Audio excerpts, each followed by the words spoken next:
Hello, ഇന്ന് നമുക്ക് അപ്പത്തിൻ്റെയും ചോറിൻ്റെയും ചപ്പാത്തിയുടെയും ഒക്കെ കൂടെ കഴിക്കാൻ പറ്റുന്ന ഒരു അടിപൊളി എഗ് മസാല റോസ്റ്റിൻ്റെ റെസിപ്പിയാണ്.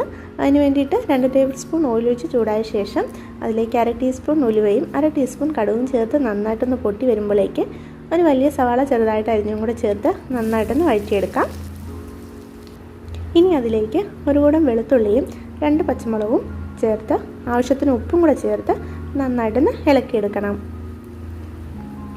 ഈ സമയം ഞാനിതിലേക്ക് 2 തണ്ട് കറിവേപ്പിലയും കൂടെ ചേർത്ത് കൊടുക്കുന്നുണ്ട്.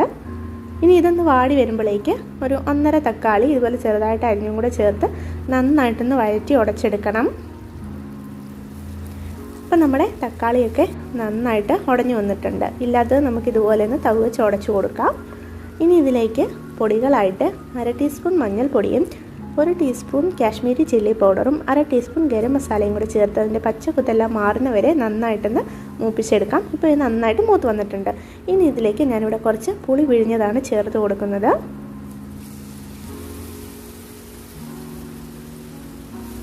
ഇനി ഇത് നന്നായിട്ടൊന്ന് മിക്സ് ചെയ്തെടുത്ത ശേഷം ഒരു 1/4 കപ്പ് അളവിൽ വെള്ളം കൂടെ ചേർത്ത് കൊടുക്കാം.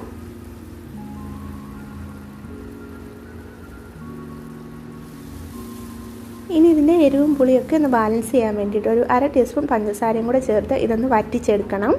ഇത് വറ്റി ഇതുപോലെ വന്നിട്ടുണ്ട്. ഇനിയിപ്പോൾ നമുക്കതിലേക്ക് ആവശ്യത്തിന് മുട്ട പൊട്ടിച്ചൊഴിച്ച് കൊടുക്കാം. മുട്ട പൊട്ടിച്ച് ഒഴിച്ചതിന് ശേഷം നമുക്കത് കുത്തി ഇളക്കേണ്ട ആവശ്യമില്ല, അങ്ങനെ തന്നെ വെച്ച് വേവിച്ചെടുക്കാം.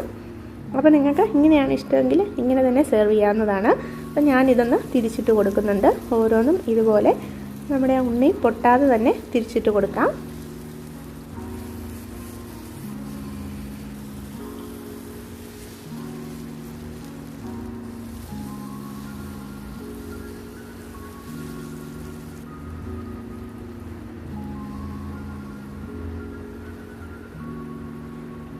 അപ്പോൾ എല്ലാം തിരിച്ചിട്ട് കൊടുത്തിട്ടുണ്ട്. ഒരു 2 മിനിറ്റോളം ഇങ്ങനെ വെച്ചൊന്ന് വേവിച്ചെടുക്കാം. അപ്പോൾ നമ്മുടെ അടിപൊളിയായിട്ടുള്ള മുട്ട മസാല ഗ്രേവി റെഡി ആയിട്ടുണ്ട്. എല്ലാവരും ട്രൈ ചെയ്ത് നോക്കണം.